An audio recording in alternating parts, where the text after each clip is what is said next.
Some of you might not have met Mr. Search, but he will be in our lessons in PE and in after school clubs as well. So today we have an amazing book to read. It is Mason Grace's Magical Laces, okay? And it's all about a little boy that takes part in Sports Day that sometimes he doesn't want to take part in. This week we have the Griffin Sports Festival that will happen for 3 days, and you all will be taking part in new sports that you haven't done before. So we hope that you have a great week. This is the story time, and we will see you on Monday. Mason Grace's Magical Laces. Mason Grace had never won a race. He had never scored a goal in football. He had never quite gotten the ball in the hoop. So he decided it was best not to try. Mason liked to watch from the sidelines with Billy Bunny, his most favourite toy. Mason's best friend, Afia, always won races. She was always picked first to be on the team, and she always tried to get Mason to join in, but it was no use. There was lots of games that Mason did like to play, and sometimes he would even win. But sports were not for Mason. When the big summer sports day was announced, Afia was very excited, but Mason was not. "It's a chance to have fun and try out some new sports," said Mr. Block. "Everyone will be taking part." This gave Mason a wobbly feeling in his tummy. What if he trips and falls? What if people laugh? What if he loses at everything? Back at home, Mason was still feeling worried about sports day. "You just have to join in and try your best," said Gran. "It's all about having fun. There are so many sports you haven't even tried." Mason shook his head. "I think I'll just watch." Suddenly, Gran had an idea. "There might be something in my closet that will change your mind." Mason followed Gran. He had never been in Gran's special closet. Gran's closet was beaming from the floor to the ceiling with clothes and shoes for every occasion and every type of sport. "You know me, always trying something new," laughed Gran. "You won't find any trophies in here, but I always give my best shot." Gran reached for a small box and passed it to Mason.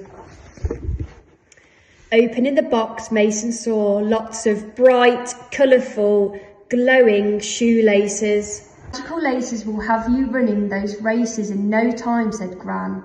"Will they help me to win the races?" asked Mason. "Well, they certainly help get your heart racing," Gran winked. "But first you need to learn how to tie them yourself." A second pair of laces round each of Billy Bunny's ears. Suddenly, he sprang to life.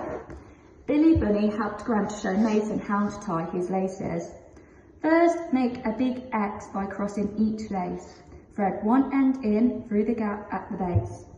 Pull tightly, and this is where Billy comes in. Make loops just like Bunny's ears, each long and thin. Cross over the ears, still holding them tight. Thread one under the other, you'll soon get this right.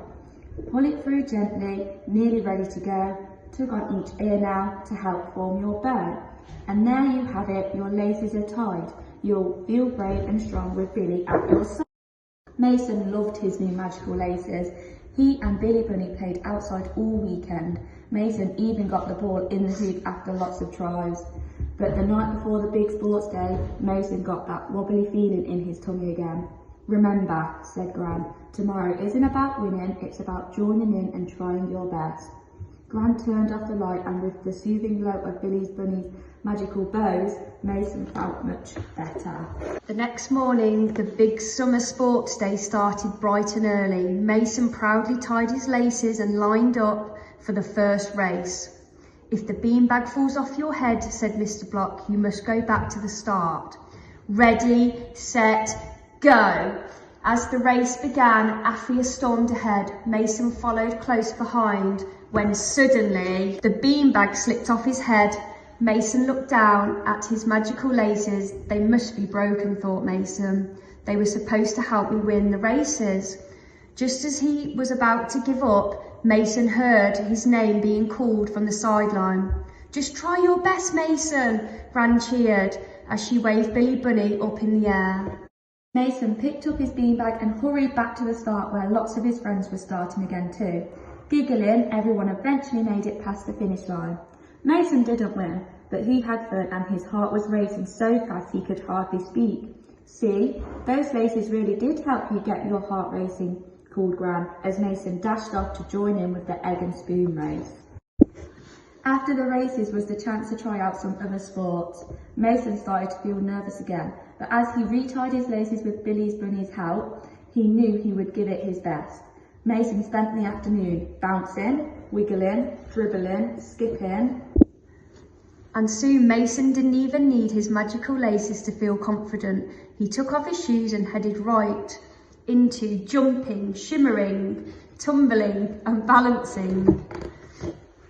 On the way home, Mason and Afia admired the shiny new medals they were given for taking part in their first ever sports day. "You're both winners in my eyes," said Gran. "It's not about winning, Gran," laughed Mason. "It's about joining in and having fun." Mason Grace still hadn't ever won a race, but from then on he knew he would always join in because trying your best was easy with your friends by your side. And there were lots more sports to try. Hope you have enjoyed our story. Good night, my friends.